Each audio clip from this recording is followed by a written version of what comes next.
Good morning, everyone. Happy Friday. It is Friday, April 12th, and we are present with another Friday feature. I'm so excited to introduce you to Madinah. But before we get started on our Friday feature, for those of you who don't know us, Black Muslim Girl Fly, aka BMG Fly, was founded back in 2018 with the purpose of empowering Black Muslim girls and women. And this year, our goal is to host a Friday feature with a Black Muslim girl, a woman, and talk about what they are passionate about, their profession, their creative projects, and actually give you guys insight as to how fly we are. And today we are being joined by Madinah Watson. She is a state rep in Delaware. And I'm sorry, Madinah Wilson, apologies. She is a state rep in Delaware, and working in a male-dominated space in government is so challenging. But add to that being Black and Muslim and a woman, and we're going to talk a lot about that, overcoming challenges in her industry. If you have any questions for her, please do put them in the chat. We will be taking questions throughout. And excellent. I see some of you have already joined. Welcome, welcome. My name is Nia Malika Dixon. I'm an independent filmmaker in Los Angeles, and I founded Black Muslim Girl Fly back in 2018 after attending Sundance that year. And I was inspired for us to create our own platform because I was met up with so much opposition and sidestepping of the topic of Black and Muslim representation in film and television. And so we started the BMG Fly Film Festival that December. And inshallah, we will be back up and running in December of this year. We just, alhamdulillah, finished our successful crowdfunding campaign on LaunchGood. And if you have already donated to the fundraiser, thank you so much, alhamdulillah. And if you have not, you will have more opportunities because we have so much programming headed your way between now and December. And yes, Zain, yes, is this being recorded? Yes, I will be saving this live because we will be putting it up on our YouTube channel with all the other Friday features. So up until this point, we've had a Friday feature every Friday this year, including our BMG Fly board members, several women who are artists, photographers, filmmakers. We had a wonderful, talented painter, Zainab Fofana, and we also had a filmmaker, Aida Rashid. We were talking about documentary Clara's Fruit. And so far, we've had so many different professions, except for this one is our first time having a government official. And I'm so excited to have Madinah on. Okay, she's just joined. Let me go ahead and invite her in, and so we can get started. I am in the next couple of months. And you guys, if you have any questions, please do put them in the chat. Assalamu alaikum wa rahmatullahi wa barakatuh. Can you hear me? Assalamu rahmatullah. Yes, wa barakatuh. Alhamdulillah, Eid Mubarak, Eid Mubarak. Kareem. I'm so excited, and I know folks are used to like people jumping on live. I'm not the kind of person who loves to be on live, but I love talking with other Black Muslim women such as yourself, so I'm very excited. Before we get started, I want you to introduce yourself to everyone. I've already like told everyone who you are, but I would love it for you to introduce who you are, where you grew up, and what you're doing now. All right. Well, thank you so much for inviting me. I'm excited to be here with you. I have not done a live in a while, so you're more experienced in this than I am. It's been a minute. I was on live a lot during the pandemic, and then once we got back to in person, I did a lot more of that. But my name is Madinah Wilson-Anton. I serve as a state representative for the 26th district, which is like a suburban area in the state of Delaware where I grew up. It's a very diverse area. It's a majority minority district, and so there's quite a few white people here, but if you add up all the Black people, Hispanic people, Asian people, there's more of us in this district. So it's a really diverse area. Like I mentioned, it's suburban, but it's also very diverse economically. We have everything from like 500,000 or more, houses to Section 8, rentals, everything in between. And so I've been representing this area for this is my fourth year. I was elected in 2020, and when I was elected, I was the first Muslim to be elected in our state's General Assembly ever. And I'm hoping that in the coming years, I'll be joined by others, inshallah. And then about 2 years ago, I started to do stand-up comedy, which was a dream of mine since I was a kid. And I was approaching my 30th birthday, and I was like, you know what? Let me just try this before, I give up on the dream, kind of. And so I've been doing stand-up comedy for almost 2 years and been performing, and I get paid to do it, which is like so cool. I can't quit the other job, but it's nice to be able to put art out into the world and to get a little, change in your pocket for it. So that's been fun, and I've been, you know, uh, improving on that and trying to grow myself in that craft. And yeah, that's what I'm up to mostly. As a state representative, I introduce legislation to try to help my community, and then I'm also there like liaison with state services, so helping people that are dealing with unemployment or issues with access to food assistance and things like that. We try to make that a very smooth process for our community members, and then when they're dealing with issues, come up with ways to solve them statewide through legislation. So thanks again for having me. Wonderful. Alhamdulillah. I mean, it seems like in my mind, you're like a superhero for your community, basically. Basically. And I also like, I keep in my mind wanting to call you Medina Watson because I have cousins named Watson. And it's like, I keep thinking you're my cousin in my mind. We are. I'm sure related at some point. No, but I really appreciate you coming online because there are a lot of folks who watch our lives who are young Black Muslim girls who don't necessarily know that these are options for career, and I'm speaking about my nieces because I know that they watch the lives, and I definitely want them to understand that, the world is their oyster. And like I was saying, you are a hero to your community because you advocate for those things that we in our communities definitely need. So that's really good. Like you're setting an example, and I love it. And that's really what BMG Fly is all about, when did you feel like you stepped into that BMG Fly, your own Black Muslim girl Ooh, flyness? I feel like it's been maybe 5 years. Like I feel like it's not been that long.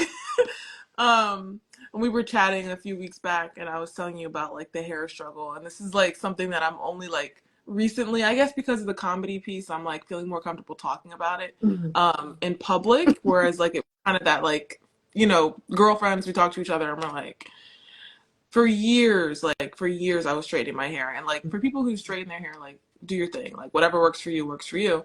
And like I never had put chemicals in my hair, and then like as an adult I was like I need to figure out something that works for me. I locked it for a few years, then I was perming it for a few years, and it's been like 2 years I think now that I grew out the perm and I'm just rocking the natural. And like we were joking about this, but like the idea that when you wrap your hijab, it needs to be flat. Right. Like where did that come from? Like, did we I come up don't with that? Is that like know. imposed on us? Like, right? Like, but I just recently have been like, you know what? If I have cornrows in, it's gonna be lumpy and bumpy, and I'm fine with that.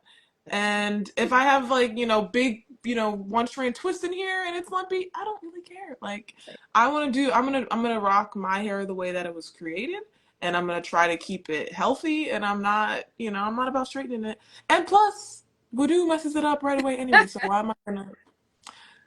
But that's Facts. recent. That's recent. Like for a very long time, I feel like I was trying to make my hair conform, even though no one could see it. Yeah. Like, what is that? Yeah. But That's just a stepping piece of into your it. own, Yeah. that's really cool. Like a lot of us Black women go through, whether you're Muslim or not, you go through these hair struggles, you know what I mean? And then as somebody who's a 4C girly, I understand. I've had See. locks too, and it's like, you know what? I don't know what to do with my hair sometimes. So honestly, I like to shave my head. And Ooh, yeah. I did Um, that for a minute too. That's fun. That's fun. But Yes, it's all about being your own authentic self, and that's really what BMG Fly is. But absolutely. I love to hear it. When you're comfortable with your hair, whether people see it or not, that's so important to who you are as a person. So like, as far as BMG Flag goes within your community, how do you think it shows up? I know that you're like interacting with your constituents and whatnot. Do you visit schools? Yes. Like, what are your opportunities for that? Oh my gosh. Well, so visiting schools is probably my favorite part of the job. And like I joke around with the kids when I'm in the classroom. I'm just like, and I have to leave, and I'm like, look, believe me, I wish I could stay here all day. I would much rather spend the day with a bunch of little kids than with the old people that I work with. Because kids are a lot of fun to hang out with, and they're just like very curious. They ask me a lot of fun questions, and we get to have conversations. I went and visited a class. It's been probably about a month ago now, and we read a book about sharing lunch, and like one girl was eating a hummus sandwich and one girl was eating PB&J, and they had like a cultural exchange. And so I'm actually going back in like 2 weeks, I think, and we're gonna try hummus together because most of them had never tried it. But like, yeah, I'm like, I can't wait to go back and hang out with them. Now my colleagues, on the other hand, I can wait. um but those are really fun spaces. So like when I was sitting with those students, one of the kids was like, "Can we see your Mm. hair?" And the kid was like, "You can't ask her to see your hair. That's disrespectful." And they started having a little conversation. But I noticed that there was a kid in the class with locks. And so I told them that at one point I did have locks, and they were young enough where I was like, I'll show you some pictures of my hair. And they were just like, wait, like the black kids that were in the class were like, oh, she has hair like Right. mine. And and the kids that were not black were like, oh, like this is really interesting. Like I don't know what they thought my hair looked like. But I do feel like there are amongst my peers, older folks, that there's these perceptions of Muslims that we're all one way. We're all from a different country, for example, or there's this stereotype. I don't know if you've heard it, but amongst black women, where they're like, I know your hair is probably down your back. Oh And you're man, like, why is there this they just assumption assume. that all black Muslim women have like long hair? You know? um, I don't know, maybe there's some truth to it, but mine is not that long. But, those kind of conversations where I'm able to show, people of all ages that Muslims come in all races and ethnicities. And, being Muslim is not an ethnicity. Right. It's not a race. And so yeah, I really enjoy those conversations, and um, having those conversations with children, I think is always a lot of fun. They're just so open minded, and like they might say something that's like technically not like kosher or whatever, but they're open to learning and like enjoying that, and learning from each other too, which was just a lot of fun. Yeah. As a former educator, I really do miss being in the classroom. It's very rewarding. And like I tell my brother, like children are the best versions of human beings there are. Mm, Because it's before the world has like gotten on your shoulders and weighed you down, and you're optimistic and looking forward to things, with excitement. So yeah, I definitely believe that. Yeah. So honestly, when you're at work, like what's like a typical day for you, as you're in your job as a state rep? sure. So Delaware is a part-time legislature, so we go in 3 days a week, about half of the year. Mm. And so I live about 45 minutes north of our state capital. And so when we're in session, I get up early. If it's not Ramadan, I'm packing my lunch. So Ramadan made that a little bit easier because I was just like, all right, maybe bring a couple dates in case I'm here really late. And head down there. I'd like to kind of load up my meetings the days that I'm in the office down there. So I might get there and have like a 10 a.m. or an 11 a.m. meeting with a constituent or with a lobbyist group for different advocacy like spaces, and then go into committee meetings. And so I'm on the Economic Development Committee, Revenue and Finance, agriculture, like different types of spaces that have an important impact on our state. So go into committee meetings. I try to review legislation before I go to those meetings, so I have a sense of whether I have questions or like reservations about anything. And then I am a pretty vocal member. Yes. And so I tend to be asking a lot of questions, which sometimes is received well. Sometimes my colleagues are like, why are you asking all these questions, making statements, assuming? And I'm like, that's the point of committee meetings, right? Right. To have these conversations. And then the public often will come out. And so we have a portion of that called public comment. So community members will share if they have issues with the bill or if they support a bill. And sometimes that will change my opinion on it, right? Like I thought it seemed fine, and then I hear from the community, and I'm like, ooh, actually, maybe let's pump the brakes a little bit here. And then I some days I have multiple committee meetings, and then I normally will like run into my office, make my Dhuhr prayer, and then head out to the floor where we all the house will meet, and we often have community groups come and have some kind of recognition. So over the past few months, it's been a lot of sports teams, high school sports teams coming in, like state champions in basketball and field hockey, and actually equestrian, which surprisingly enough, is from one of our HBCUs. Nice. So yeah, the team was all white, but Oh, but you this could have one. guessed that right. Yes. um, Wait, so which HBCU? Delaware State There you University. go. And Mm-hmm. I've attended HBCUs. I went to Morgan and Coppin and Oh, Spelman. nice. So yeah, Oh, ooh, yes. wow. Wow. That could be a whole conversation, I'm sure. Right? Yeah. What about you? What university did you attend? The University of Delaware. So Oh, predominantly white institution. gotcha. Yeah. Mm-hmm. It's a challenge. But that transition from that institution into your position as, as a state rep has similar challenges. Like, Oh, I definitely want you to like talk about that, like how you overcome. I mean, I heard, you take breaks for prayer, which is so awesome because a lot of times we feel the pressure, especially if you're like in a corporate position. You're like, I remember having a hard time trying to find a spot to pray in. yes. But yeah. Yes. Yes. So I actually when I was a student in undergrad, I started interning in the state house. That was my introduction really to state politics. I didn't know anything about it. And I applied because it was a paid internship, which was like, they were few and far between There in you go. political science at the time. So I'm like studying up for this interview, get the position and get down there. And I'm like, oh, this is amazing. Like you can make such a difference. Yeah. But as a staff person, I had like a little, not even a cubicle really, because there was no walls Mm. on the sides of it. And so there was a really nice staff person who's still there who was like, if you need to pray, he wasn't Muslim, but he was like, if you need to pray, you can use my office, just let me know, I'll step out. And so that was really a blessing from like day one. I was able to pray. And then now that I have my own office, obviously I can pray in my office, but I'm blessed to have some Muslims on staff now too. That's And so they're like, hey, can I use your office real quick? I'm like, absolutely. Like, so this Ramadan, I was like, hey, if you're going to pray in here, just make sure you make a dua for me.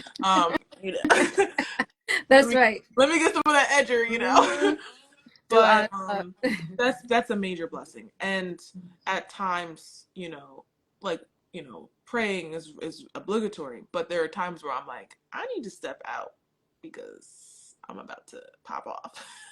So good thing it's time for the her. Right. But, so but yes, it's definitely a blessing. I'm aware of a lot of folks that don't have that space where they're like going out to pray in their car or Hmm. just struggling. So alhamdulillah, I'm definitely blessed to have that space, and to be able to offer that to others that are on staff, which is really nice. That is dope. And then, dealing with, I love to hear that because you have allies in your position, like it's a challenge when you're, okay, so like most Black people I know are very wary of government.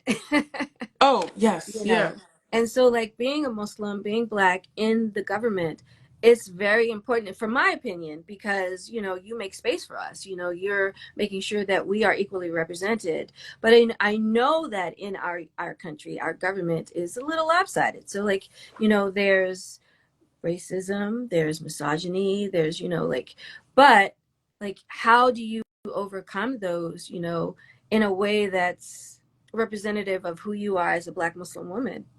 yeah. I mean, I So that part, I've been doing that for a minute, like just being very unapologetically Yes. Muslim, just being myself. And I think what's difficult when you're one of like the only or the only is the pressure of like, okay, I represent the community. So like, let me not wild out. But also like, okay, I don't want to conform to any stereotype, or like, I don't want to take on too much of like, I'm the only Muslim they know. And so now I have to act a certain way. I think it's really important that my colleagues know that the Muslim community is diverse, and there are Muslim women that are introverted. There are Muslim women who, but like, I'm not one of them. um, like there are people that you can try. I am not one of them. Right. And so like my colleagues know that. I think probably day one they were like, oh, this is not what I expected from this Muslim woman. Where I just, I tell it like it is. I'm very comfortable in my skin, representing my community. And then also like over the past like 6-7 months now with this genocide that's been Yeah. going on, the Muslim community in my district is like very active, very engaged, very vocal, and very supportive of the work that I've been doing. And so that, really puts the wind in my sails where I'm like, okay, because like I'm sure you've experienced this when you're the only one who thinks a certain way, whether it's about whether this is genocide or not, or, whether we should be investing in HBCUs or not, etc. It's very easy when you're the only one to start gaslighting yourself, right? Where you're Right. just like, I'm crazy. Like this is not a big deal. This is not. But when you have the community backing you and the community coming out and being very vocal or reaching out to me and saying like, how else can we support you? It's like, oh, right. Yeah. Y'all are crazy. Yep. Right. I'm not the crazy Right. one. And that's been a major blessing, is having the community support and having the community just be like very consistently supportive, right? And asking me like, well, what else can we do? How else can we make your job easier? That is not always the case, right? Where sometimes you're helping your community, but like people they're not paying attention because they're busy, they have things to do. And so the other thing that I've been really blessed to be able to do is connect with allies. So like you mentioned allies, there's a lot of other folks in office with me who are progressive from lots of different backgrounds. And we've kind of like created a community space, right? Where like we check in with each other, um, and just, like when stuff pops off and afterwards you're just like, all it takes is a look Right. sometimes, right? And it's like, nah, all right, we're on the same page. Thank you. Because I was like, am I wild? Like, Right. and sometimes, I'll ask one of my colleagues and I'm like, was that too much? And they'll be like, a little bit. And I'm like, all right. I trust your, read on the Right. situation. Um, and so like that's really important. I think having those relationships in any kind of space, right? Where there's people that you're comfortable with checking you Right. because you share values. Yeah, that's so very important, especially, coming from such a diverse community. You know what I mean? Yes. I really appreciate that. Like when we talked before, I know that your emphasis on, creating community space so that we learn from one another is so important to you. And I wonder like how did it show up for Eid? Like how did that work out? Yes. So another blessing was that Eid and Easter, like all these different things kind of like overlap this year. So the legislature was on break for 2 weeks for Easter, which meant that I got the last 10 days of Ramadan not having to go down there. I'm like, alhamdulillah.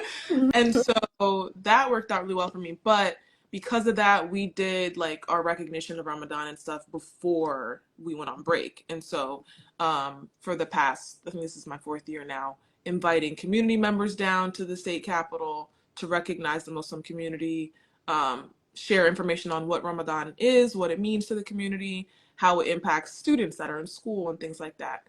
And so I think it was like March, we had guests come down, and that was really nice. We're also able to use that as an opportunity to talk about what's going on in Palestine, how that's impacting our community in the state, because I had actually introduced a resolution to call for a ceasefire early on in session, like when we first got in January. And there was a lot of back and forth on that. There was a lot of, really terrible things said by some of my colleagues. Wow. And so I had historically been co-sponsoring an iftar, which we would have the legislature come out to with a community masjid in the state capitol. And like everyone was of the same agreement basically this year, like we're not doing that this year. Like we're not inviting people into our safe spaces during our holy times that do not respect our humanity and like are supporting genocide. And so I shared that with my colleagues early on. I was like, we won't be doing that this year, so don't be asking me when it is, because I know you like the food. So we're not doing it. Right. Yeah. And so some of them were like, wait, like what? And I was explaining to them like, this is why. And then a few of them, I guess, thought that, well, that's just Madinah. So they went around and they tried to see if they could do it anyway. And the community was like, absolutely not. Like, if you want to be involved in Ramadan, support the ceasefire resolution. Right. It's very simple. Right. And so that was how that went.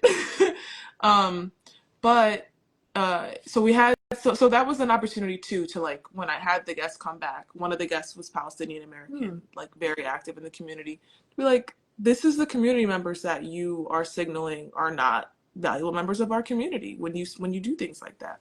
I got all on a tangent.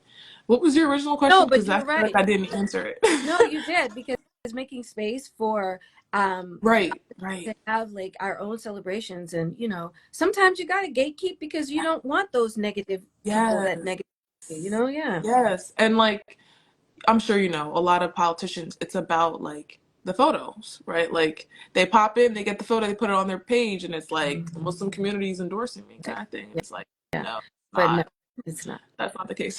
This is a reactions thing. I didn't even realize that's that. funny. Did you see it? That was cute. But so to Eid though, so the other really amazing thing this year, so my first year in, I was at a community iftar, and I got like all these young, like I would say probably teenage Muslim girls like cornered me, and they were like, Sister Medina, how come we have to go to school on Eid? Why isn't Eid a state holiday and stuff like that, right? And I'm like, they were speaking up. Yeah. Good question, right? And that's like part of it too. It's like I try to be as accessible as possible. So I go to all the events. I try to not like just talk the whole time and like hear from people, right? So that was valid. So from that conversation, I met with school board members because the school districts set their own calendars, and a lot of the Muslim community is kind of concentrated in certain areas. So I met with school board members from a few different districts, and was like, what are we doing about Eid? Like, we got a lot of Muslim kids in this district. Like, what's going on? And a few of them were like, we're already looking at that. Like, thank you for bringing this up. A few others were like, this is a great point. Let's see what we can do. But the calendars for school districts, at least in Delaware, have to be submitted like a year in advance to the state board. And it's like it's a lot of bureaucracy. So they were like, we're trying to do it, but as earliest it's going to be is like 2 years from now. Wow. And so this week, Tuesday evening, I got a message from a school director, an Islamic school director, who was like, the schools are closed tomorrow for Eid. And I'm like, which ones? And she told me, and I'm like, it's finally that year. It's finally happening. So like, not all the schools obviously, but quite a few of the districts either had off specifically for Eid, that's what it said, or they had like an in-service day. Like they used it as a way to kind of, okay, there's no kids in the building at least. And so that was really nice to see. And that was, I think, really the result of community members feeling like we can speak up and ask for something that we need and want in the community, and then having people in elected positions that could actually make it happen. So alhamdulillah, that was a big one. And then I actually am hosting April 25th. I'm hosting a Capital Day. So CARE, which is a national organization, they have a Philly chapter that Delaware is kind of like a part of. They've been hosting a day for the Muslim community to go to the Capitol in Pennsylvania for a few years now. And so we're doing that in Delaware. Nice. So I'm really excited about that. Yeah. Advocacy and action. Seriously. Like, so we're starting the with the orientation. So like people who've never done it before, like there's no barrier to like entry here, right? Like we're gonna explain it how to do it. We're gonna pair people up, and then they'll be able to actually have these conversations with their elected officials. Because like I always say, like if you're Muslim and you're in Delaware, I'm your state rep. I got you. But if you don't live in my district, somebody else also should have you, right? Like you have a state senator, you have a state house member, and so we're trying to make sure that those relationships are built, and we're trying to show up in numbers to really show the legislature the Muslim community is here to stay, and we have issues that we want you to deal with as well. And it's not just Eid, it's not just halal meals in our correctional facilities, but it's also the potholes in the neighborhood, right? It's also the quality of our education in our public schools. And so I'm so excited about that. And I'm sure we'll learn things on how we can improve it for next year, but I'm very excited to get this going for the first year this end of this month, inshallah. Sounds so phenomenal. Like I said, superhero. This is not hyperbole, this is real. Like seriously. Hey, if I could teleport. But I seriously, like, I want all the young women out there to understand that there's no obstacle. Like, as you can see, Sister Madinah is already like showing you how to do it, paving the way. And the fact that those young women felt comfortable enough to come talk to you to say, why do we have to go to school, on Eid? That in and of itself lets us know how powerful you are. But also the youth, right? Like, yeah, the youth, and community members have really been. Honestly, I was kind of shocked when I had that conversation, because I was like, I went to school in the state. I went to school on Eid like a couple times, right? Right. I remember how it felt. I missed one year. I didn't go to school on Eid, and I missed the school trip, like the sophomore class trip or whatever. And I was mad, but my parents were like, "It's Eid. We're gonna celebrate. Like, you're not going to school." And when they brought that to me, I was just like, wow, like I think of myself as an optimist. I think of myself as like a problem solver. And I was like, I had already resigned to that's just the way it is. And so, it was a reminder of how important it is to stay in touch with the community and with young people in particular. Oh, definitely. Because their like sense of what's possible, I think, is always like light years ahead of what ours is, right? And I was like, man, I'm like, at the time I think I was 26, 27. I'm like, dang, I like really just assumed this is how it will be forever, and hadn't thought of that as something I could do for the community. And then it was like, subhanAllah, like within a couple years, it's happening. You're like, all right, this is like confirmation that let's push the envelope a little bit. Let's like, Definitely. You want to make sure that you feel empowered so that you can empower others. And the fact that those young women, like, I'm so impressed, like everything that you do, I'm not kidding. Like, and I want other young girls, like when I was a kid, I never imagined that we could be anything other than like, traditional mom, stay-at-home mom or whatever, but I was born in 1970s. So, that's a whole other story. Mashallah. Mashallah. Inshallah, I'll be 50 this year. I'm so excited. Wow. See, I thought we were close in age. Like, wow. Alhamdulillah.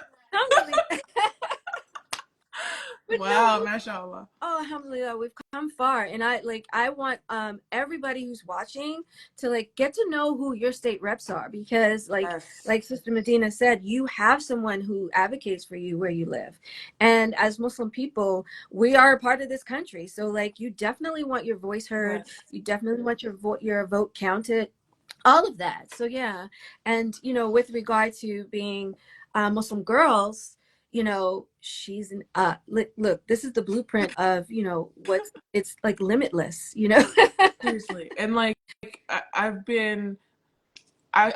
say this a lot, and I kind of said it already today, but being around the youth is like what keeps me in the job, right? Like being around older people that are like, oh, harumphing all the time, everything is the way, like this is how it's been, this is how it's gonna be, makes me want to stop. Like I'm like, why am I doing this?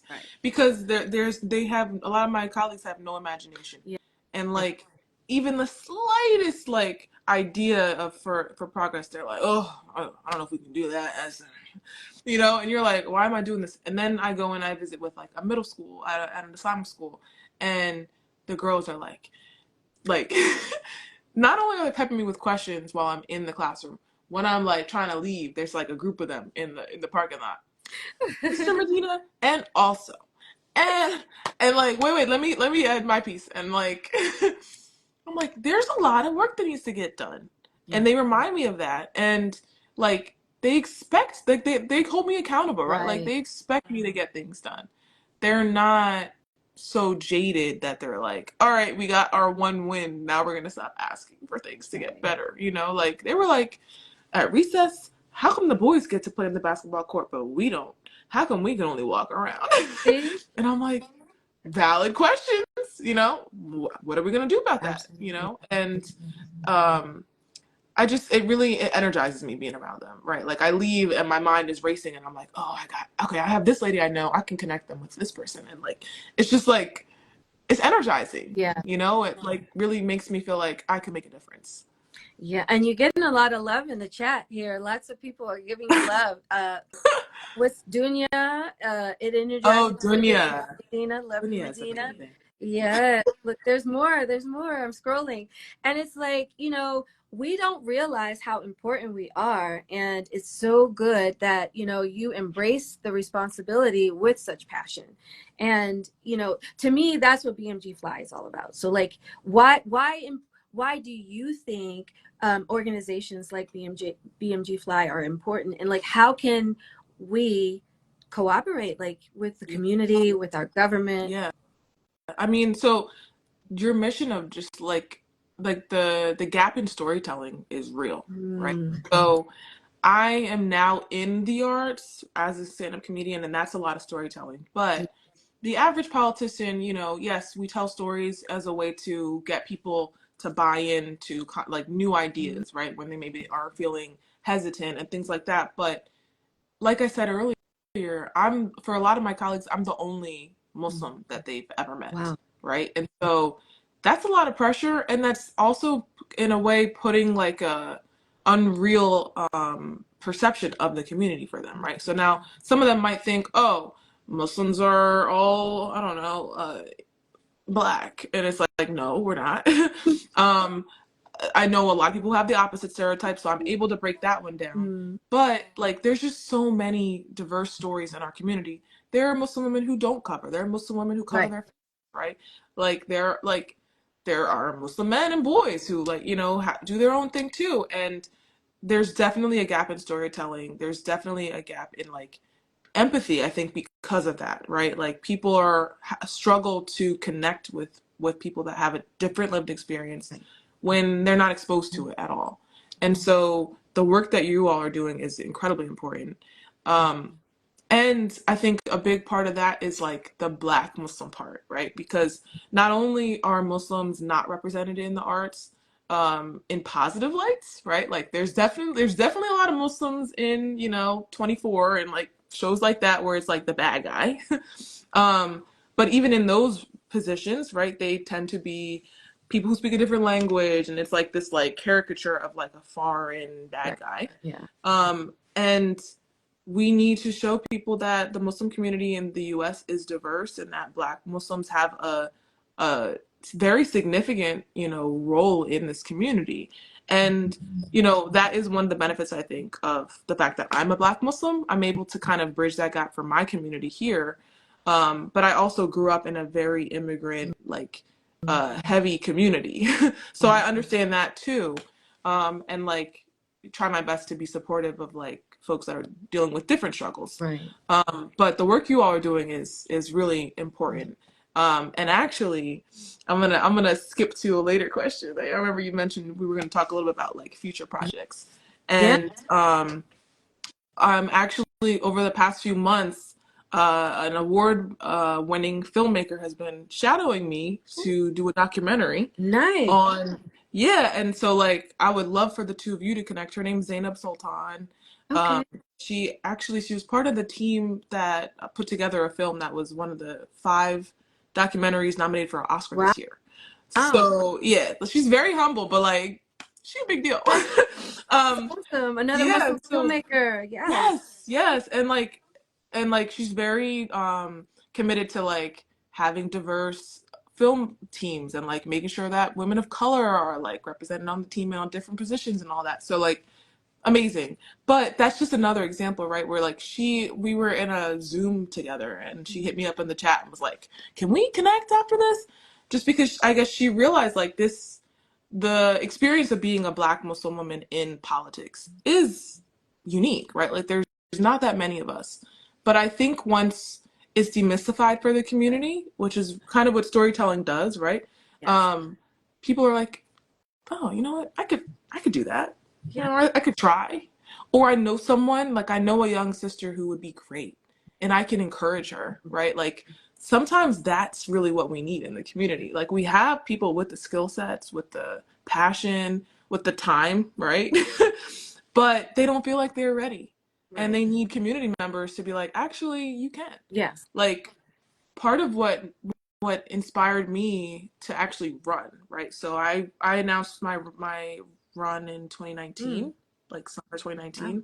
And it was a 2018 squad, right, where I was like, "Oh, I could do this," right? Like AOC went from waiting tables and like bartending to Congress. Right. I can like go to my state capital where I had an internship, right? Like it's not that crazy. Right.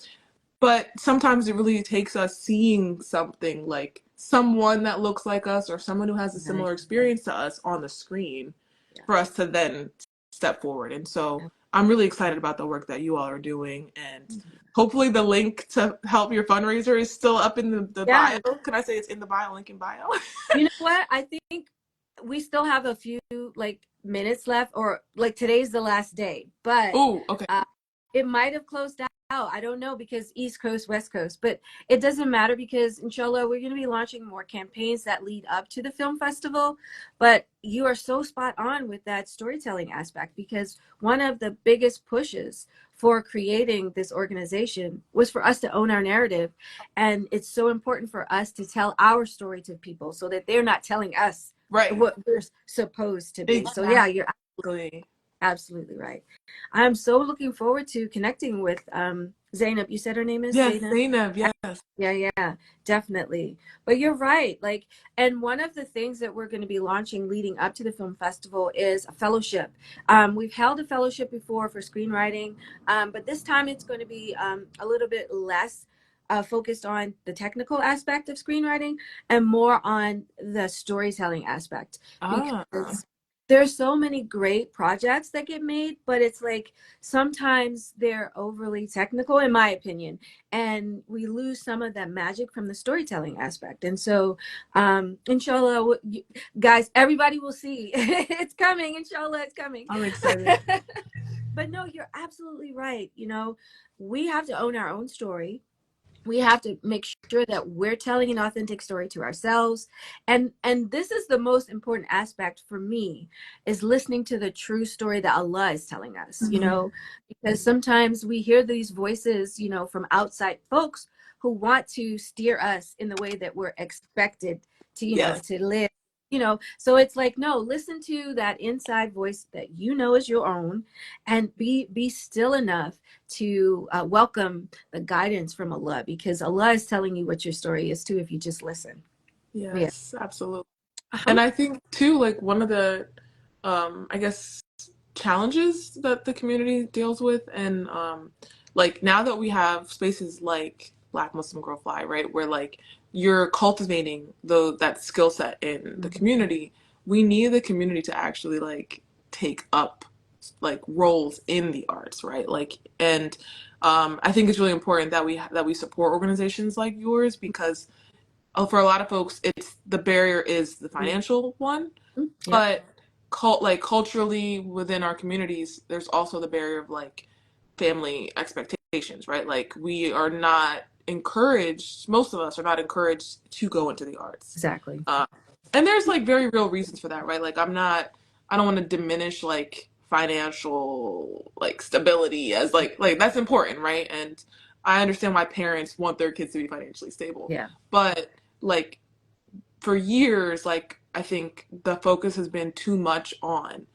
the hard sciences and like, you know, the trades, and then not spaces where we actually are around other people to demystify our community and tell our story. And so I'm excited. Like, I think there's an opportunity for our community to really step into that. And I think in the past, like 10 years or so, maybe, like, we have seen progress in the space where like parents are a little bit more like flexible, and they're like, all right, two of my sons are engineers, one of them can be go into filming or things like that, right? Storytelling. Or like politics, Yes. Yeah. or even law, where like they're Right. like, all right, you can be a lawyer. Because like I remember growing up, there was like the perspective that like if you were a lawyer, you were being paid to lie. Right. Yeah. And like, astaghfirullah, why would you ever do that? Right.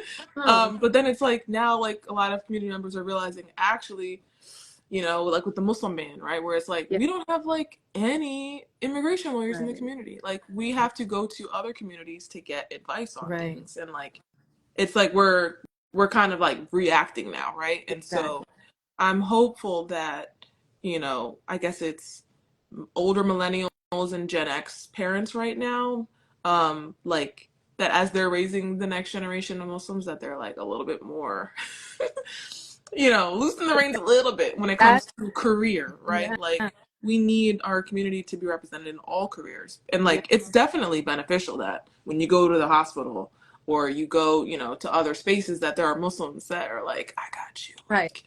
Like, but we need to be in other spaces too. And so Absolutely. I'm happy to see like different community members that I thought were kind of in that like old school mindset that are like, no, we need more kids to be doing what you're doing, Sister Medina. We need more Muslim kids in politics. Right. And that's, I think, a pretty recent like realization, at least in my community in Delaware, where like people were not active, or they were like Democrats and Republicans are the same, X, Y, and Z. And then now that they see what it looks like when a Muslim is in elected office, they're like, oh wait, we need to do this more. Exactly. Like, so inshallah we'll see that. One of the biggest influences for me growing up was a Muslim sister who I like to think she was the OG BMG fly along with my mom, because like I came up in an era, like I said earlier. But Sister Zakiya Mahasan in Baltimore, she was like a pioneer, a trailblazer. She was in law, and she's now a judge. And it's like, Oh, wow. back then, she caught a lot of flack for it, but you're right. You're absolutely right. We definitely need to be in multiple spaces because we exist in multitudes. Like, we're not just one people. Like, and the ayah in the Quran that I always go back to, my favorite one, is that we're created in nations and tribes to learn from one another. That's right. Literally like, and that's storytelling, because your story Right. will help us connect to one another, because you know a little bit more about me, and then as I'm hearing your story, I'm hearing a little bit about me and your story. And so it's like we're building bridges, and, that expands our community Right. in a way that's like very enriching. And so I definitely appreciate you and you being in office, and I love the way that you interact with the people, and yeah, just keep doing that. I will as much as I can. Yeah. Alhamdulillah. Well, what would you like to see more of from the Muslim community, like as a whole, aside from, being more in the arts and stuff like that? I'm gonna start with my silly one, which is in our area we have a lot of the Muslim community is growing in the area. So like when I was a kid, there was like, we had to go to Philly, which was about an hour to get halal meat, and then it was like we could go 30 minutes to get halal meat. Now it's like, all right, everybody's like got deals now, and I'm like, I could pick the place I want to go to. That's good. And there's a lot of fast food now, like, but I really want some halal Chinese food. Like, can we do that? Can we do, or like halal sushi, or like just like something other than like chicken tenders and hot sauce? Right. I'm tired. And like I love gyros, but like I'm tired of that too at this point. Exactly. So like, let's diversify the halal food a little bit. And then aside from that, I would really like to I still think we need more awareness around the diversity of like our racial experiences in the Muslim community. I think past 4 years the community's been doing a better job, but it's like, why does it take us watching a black man being murdered by the police to like why is it reactionary still and not like Correct. Proactive? So I feel like that's important. There's still a lot of, I think like a lot of communities, issues that we have are like the general population has the issue. It's not the leadership, right? Like I think the leadership is like there, but we need to be, I guess, more creative in like how we're breaking down those barriers. Because I, as a, you know, Black Muslim woman who grew up in the community, who's like kind of, you know, we were one of the few Black families like early on. So people knew us, we were like accepted, welcomed. But I had a different experience because of that than other Black Muslims who come to the community that feel isolated, who feel like they're not welcomed. Like the stereotypes that like all Black Muslims are related to the criminal justice system or like are converts, right? And like don't know how to read Quran or things like that. Like one of my favorite things is to like read Quran with tajweed and just like people's heads explode. Where they're just like, oh my God. They're like, what? Yeah, like get rid of those stereotypes. Yeah, like man. But that's not the imams, right? Or like the Mesha leadership in our area, at least. Like they know that. But how do we get it to a point where when a Black Muslim person who's new to the area comes for Jummah, feel that they feel welcome, right? Like that's still an issue. Yeah. What I will say though is to my Black brothers and sisters, just because somebody's not connecting feet does not mean it's because you're Black. Right. They don't connect in general. That's a cultural thing. They don't connect me in general. Yeah. Like it's not like, because at first you're like, wait, hold on. Yeah. Like, but then you realize it's a cultural thing, and it's like, no, y'all got to work on that. Like, we got to do something about this. Right. We have to work on it. Like, we're supposed to do that. Yeah. We're supposed to connect feet. Yeah. And for people who are joining who are not familiar with that, I should probably explain what that means. Right. So when we pray, right? We pray shoulder to shoulder, foot to foot. Mm-hmm. And that's very like that's something in the Black community. I feel like we really do that, you know? Like you might have your foot stretched like out of, it's really not comfortable, but you were going to connect. Right. Yeah. But then, especially amongst the women, right? Yeah. From other cultures, that's not always the norm. And I think sometimes as Black people in spaces where it's not all Black people, we experience so much racism that we attribute racism to things that like really is not racism. I got you. Don't get me wrong. I play the race card all the time. Because just it's actually a real card, right? Right. But in this instance, like I've seen a couple times where I'm like, sis, relax. It's not that deep. Yes. But yeah, I think we have a lot of room to grow when it comes to like racial inclusion in Muslim communities that are not like racially, what's the word? Like all one. Forgetting the word for it. Homogenous? Like, homogenous, right, exactly.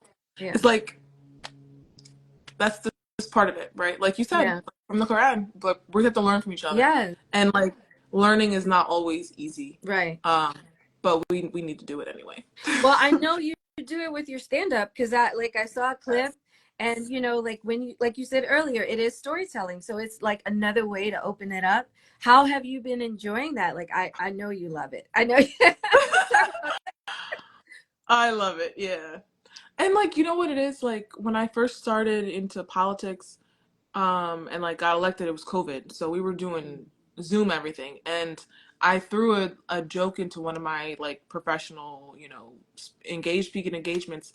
And when everybody was laughing, like the feeling I got, I was like, oh, I love that feeling. Like, I love it so much. And like, part of I think what really drew me to both professions is that you get to help people, right? So like through stand-up comedy, I'm able to help people, one, feel good, right? Relax, right, and like relieve some of their stress, but also learn in an environment that's comfortable, right? That's not like, doesn't feel like you're being lectured to, but I'm teaching you about what it is to be Muslim in America, what it is to have vitiligo, and like have people ask you questions about it, right? Like we're learning about these things, but in a way that's accessible and comfortable and fun. Right. And then it kind of breaks down those barriers where then after the show, people come up to me and they're like, they have more questions, right? Yeah. But we've built a relationship now where they feel comfortable I doing that. love it. I love it. Alhamdulillah. I'm so happy. Like, when is your next show? Like, what should everybody be keeping their eye out for the So next one? I have a link tree which has all my upcoming shows in my bio, and I try to keep that updated. So I believe the next show is this coming not tomorrow, but this coming Saturday, the 20th, April 20th. Cool. And then that'll be in Wilmington. No. And then I have a show the week after that in Wilmington, and I think maybe the week after that. So I'm in Delaware for the next few weeks doing comedy. But I'm also like down to travel. So if you have an upcoming like community event, right, where like you want to fundraise or something like that, right? Like I love being in spaces like that. Where so I actually host quarterly comedy show Halal Ha-Has, which is Yes. all Muslim comedians, open to everyone, but a lot of the comedy is about like our community, like what it's like being Muslim in America, and also just life, right? So the next Halal Ha-Ha show is June 1st, Oh, cool. and that'll be in Wilmington. And yeah, I'm excited to kind of bring this art form to our community Nice. in a way like not offensive and not full of Exactly. profanity. Yes. Because Muslims love to laugh too. We just Yeah. like don't need it doesn't need to be all that like No, yeah. kind of comedy. So I'm really excited about that. So I love it. And Nadira P was also yes, one of our. Yes. Oh, I love her. She's Nadira is exceptional. hilarious. And like, I saw her on your lineup and I was like, yes, these two sisters, you'll never go wrong. Like, it'll be fun. It'll be awesome. And Nadira was great. Yes. awesome. Yes. I grew up in Baltimore. So like, that quote unquote DMV area. So like, if you're in Baltimore or Philly or whatever, make sure you hit up the Halal Ha-Has and all the other shows that are in Wilmington, because Delaware is not that far. It's really not. It's really not. No. Alhamdulillah. Thank you so much for joining me. I really enjoyed this chat. And I want folks who are watching to just let everybody else know that, oh yeah, I watched this cool interview, this cool conversation, not an interview. Right. And those Muslim women, they're awesome, aren't they? They're pretty cool. They got a lot going on. Yes. Comedians, politicians, and also your energy. Like, I can feel it through the iPad I'm on. Like, I love it. Alhamdulillah. Right back. I Thank you so much for inviting me. Like, this was really enjoyable, and I'm excited to keep working with you and amazing. So like, whenever I connect with Zainab, we'll talk more about that, because I think I have an idea in my head already. Like, you planted a little seed in my mind, so I'm looking forward to that. Inshallah. Well, thank you so much, Madinah. I know you have got to go and you've got superhero things to do. So I hope you enjoy the rest of your Friday. Have a beautiful weekend, and like, there's a few more days left of Eid celebration, so get all that in. And you too, and don't forget to read Surah Kaf. Yes, absolutely, because it's Friday, man. All right, thank you so much. Alhamdulillah, thank you so much. And inshallah, I'll see you soon. All right, everybody, happy Friday. Assalamu alaikum. Wa alaikum salam.